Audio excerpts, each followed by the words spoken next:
అబ్రహాంతో అన్నాడు, ప్రభు నువ్వు ఎందుకు గర్భం ధరించట్లేదు తెలుసా? నువ్వు ఇంకా నీ అహము నీ శక్తితోనే, ఓసారి నువ్వు కూడా నీ శక్తితోనే బిడ్డను గంట ఇంకా బిడ్డను గంట అనుకుంటున్నావు. నువ్వు రా, ఏ స్టేజ్కి రా. అహం ఏం కావాలి? సమాధి అయిపోవాలి. వాళ్ళిద్దరు గుర్తెరిగింది ఏంటంటే, వారి శరీరములు మృతమైనట్లు వారు గుర్తెరిగిరి. నా అహము నా శక్తి సామర్థ్యం అంతా కూడా ఏమైపోయింది? సమాధి అయిపోయింది. అయ్యా, ఏదన్నా ఫలం రావాలంటే అది నీవు మాత్రమే ఇవ్వగలవు ప్రభువా.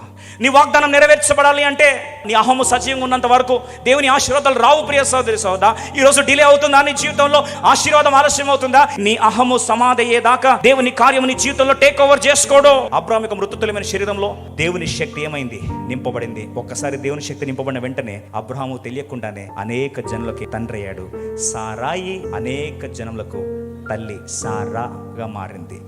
ఎవడి జీవితమైనా దేవుని చేతిలో బలమైన ఆశీర్వాదంగా మారాలంటే ఒకటే సీక్రెట్, నీ అహాన్ని దేవుడు మన భాషలో చూర చేస్తాడు.